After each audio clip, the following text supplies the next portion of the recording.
Doctor గారు ఒకరి ఈ విధంగా అడుగుతున్నారండి. మా ఆవిడ కాన్పయ్యి 4 నెలలయ్యింది. రతిలో పాల్గొంటున్నాము.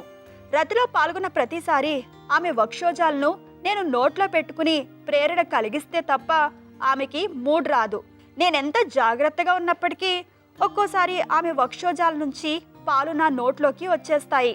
బాలింతరాలు పాలు భర్త నోట్లోకి వస్తే పాలు ఎండిపోతాయని, బిడ్డకు ఉండవని అంటారు. ఆ విషయం గుర్తుకు రాగానే నాకు భయం వేస్తుంది. కానీ మా ఆవిడికి అలా చేస్తే తప్ప మనసు ఊరుకోదు. పాలు నోట్లోకి రాకుండా జాగ్రత్త పడడం ఎలా?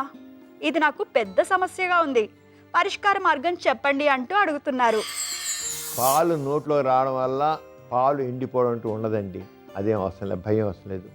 సాధారణంగా పాలు నోట్లో రావు. బిడ్డకి బిడ్డ రిఫ్లెక్స్, చంటి బిడ్డ ఆ రూమ్ పట్టగానే ఆ వచ్చే ఆ రిఫ్లెక్స్ యాక్షన్ వల్ల పాలు ఉత్పత్తి అవుతాయి. Milk secretion always reflex action. ఆ బిడ్డ నోటితో పట్టుకుంటూ వస్తుంది. భర్త నోటితో పట్టుకున్నప్పుడు ఆ రిఫ్లెక్స్ యాక్షన్ ఉండదు. అక్కడ ఏముంటుంది? కామం ఉంటుంది. కామనుడు ఆ రిఫ్లెక్షన్.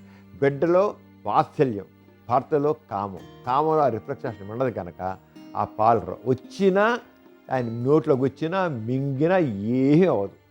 కొందరు రావచ్చు, కొద్దిగా ఆ కామము వాత్సల్యము రెండు కలిపి రావచ్చు. చాలా రకంగా మూడు వచ్చేసి అదే తప్పులేదు, నోట్లో చేయక.